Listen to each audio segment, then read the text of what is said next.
الحمد لله رب العالمين والصلاة والسلام على سيد المرسلين نبينا ومولانا محمد وآله وصحبه أجمعين.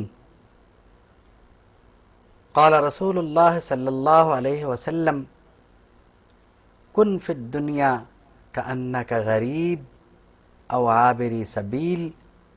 صدق رسول الله صلی اللہ علیہ وسلم. امام بخاری رحمۃ اللہ علیہ نے اپنی صحیح میں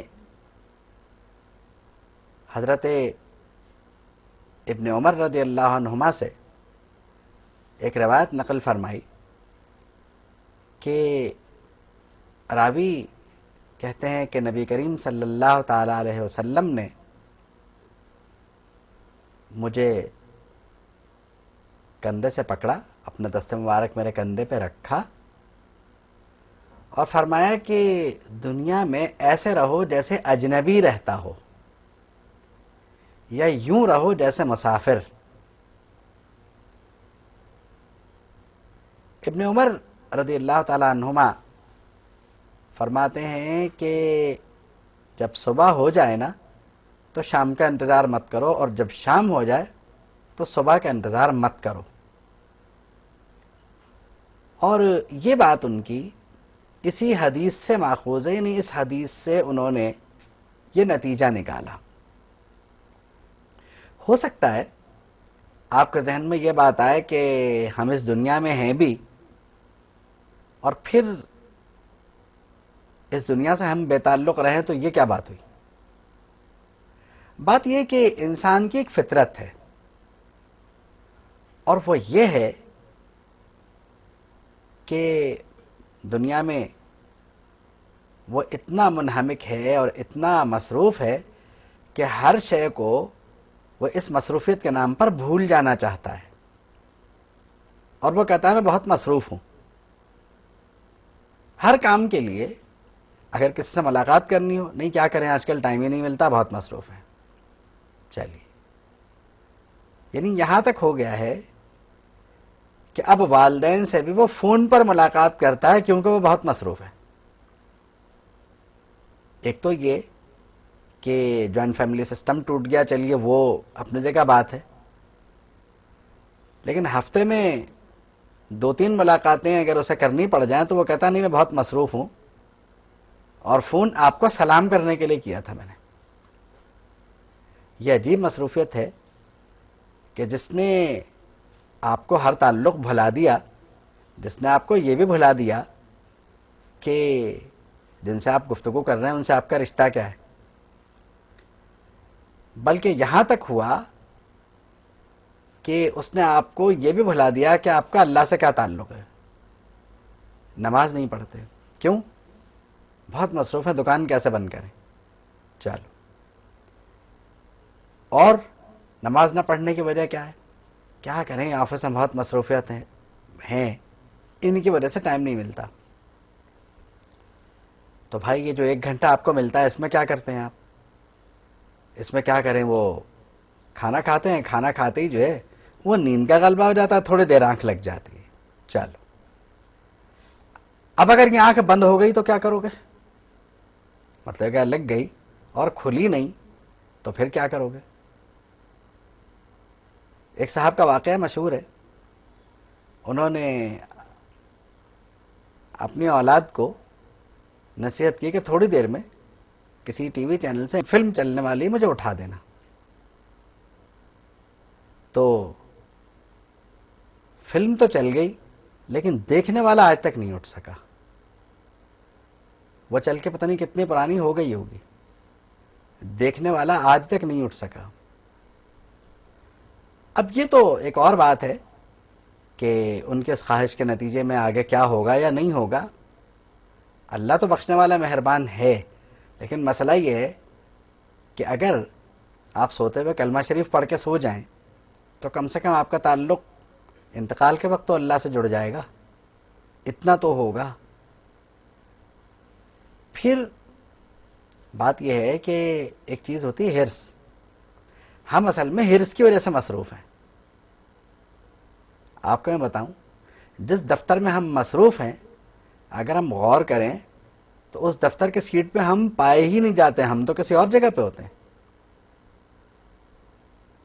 کچھ اور لوگوں سے مل رہے ہوتے ہیں، کچھ اور لوگوں سے باتیں کر رہے ہوتے ہیں، اور کسی اور طرح سے بعض لوگ جو ہے رشوتیں بھی وصول کر رہے ہوتے ہیں۔ تو آپ تو اپنے دفتر میں ہوتے ہی نہیں، مصروف کہاں ہیں؟ یعنی جس دفتر کی مصروفیات کو آپ بہانہ بنا رہے ہیں، وہاں تو آپ اپنے دوسرے طرح کے کانٹیکٹس بناتے ہیں اور پھر جو ہوتا ہے وہ سب دیکھتے ہیں۔ آپ یہ دیکھیے، منع اس بات کو نہیں کیا گیا کہ آپ اپنی ضرورتیں پوری نہ کریں، منع اس بات کو کیا گیا ہے کہ آپ یعنی یہ جو چاہ رہے ہیں کہ آپ کا کئی منزلہ مکان ہو اور ایک نہیں کئی ایک ہوں، تو آپ کا آخر میں کیا ہوگا؟ یہی نا کہ آپ 2 گز زمین میں سمٹے ہوئے ہوں گے، وہ مکانات پتہ نہیں کس کے ہوں گے، کیونکہ حکومتوں کی حکومتیں ختم ہو گئیں، بادشاہوں کی بادشاہتیں ختم ہو گئیں، اور آخر زمین ان کے لیے اتنی تنگ ہو گئی کہ وہ ایک گڑھے میں آ گئے، پورے کے پورے محل سے گڑھے میں آ گئے، جنہیں نیند سے خادم جگایا کرتے تھے۔ آج اگر ان کی قبر کھودی جائے تو شاید یہ پہچاننا مشکل ہوگا کہ اس مٹی میں ان کے جسم کے ذرات کہاں پر ہیں۔ یہ تو آپ قیاس ہی کر سکتے ہیں نا کچھ ہڈیوں سے کہ یہ مل گئی، وہ مل گیا، جو بھی ہوا۔ تو کبھی سوچا ہے کہ ہم کہاں ہیں؟ بات یہ ہے کہ ہم اس دنیا میں مستقل سفر میں ہیں۔ تو حدیث شریف میں جو فرمایا گیا کہ اجنبی بن کے رہو، مطلب یہ کہ اجنبی کا بھی ایک تعلق جہاں پر وہ ہے وہاں سے ہوتا تو ہے، لیکن اجنبی وہاں کسی شے پر توجہ مرکوز نہیں کرتا، یعنی کسی خاص شے کو اپنا مرکز نہیں بناتا۔ اس کی مثال یوں لے لیجئے کہ آپ کسی جگہ جب مہمان جاتے ہیں تو بے شک اپنے آفس کی طرف سے صحیح ہوٹل میں ٹھہرائے جاتے ہیں، تو آپ کو وہاں تمام سہولتیں حاصل ہوتی ہیں، لیکن آپ ہوٹل کے مالک نہیں ہیں، وہاں اجنبی ہیں، اور آپ کو وہ سہولتیں اسی لیے حاصل ہیں کہ آپ اجنبی ہیں۔ اگر آپ مستقل مقیم ہوتے تو شاید وہ سہولتیں آپ کو بالکل نہ ملتی۔ اور پھر یہ کہ آپ کا تو کرایہ بھی کوئی اور دے رہا ہے۔ اس دنیا میں ہم جس انداز سے موجود ہیں تو واقعی اجنبی ہی تو ہیں، اور جتنا وقت ہمارا گزر رہا ہے ہم حالت سفر میں ہیں۔ مطلب یہ ہے کہ ہم مستقل آگے کی طرف جا رہے ہیں، اور کہا جاتا ہے، دانشوروں کا قول یہ ہے کہ موت کے وقت جب موت آ جاتی ہے تو انسان کا ایک نیا سفر شروع ہوتا ہے، یعنی یہ نہیں کہ اب وہ رک گیا، ایک نیا سفر اب اس کا شروع ہوا ہے۔ کیوں؟ کہ اس لیے کہ اب اس کا جو مکان ہے، اس کا جو گھر ہے، وہ منتقل ہوا، کہیں اور گیا وہ۔ اب انسان جنت میں تھا، مومن اپنے پہلے وطن کی تلاش میں رہتا ہے۔ آپ نے دیکھا ہوگا کہ بچپن میں جو چیزیں ہم نے دیکھی بھالی ہیں، ان سے خاص قسم کا تعلق بڑا ہونے کے بعد بھی برقرار رہتا ہے، وہی تعلق انسان کا جنت سے ہے، اور وہ جنت کی جستجو میں یعنی رہتا ہے، اور جب تک وہاں چلا نہیں جاتا اسے قرار نہیں آتا۔ اب یہ اس وقت تک ممکن نہیں ہے جب تک ہم دنیا میں خود کو مہمان نہ سمجھیں۔ ہماری مشکل یہ ہے کہ ہم نے یہاں زیادہ سے زیادہ طویل زندگی کو مستقل سمجھ لیا ہے،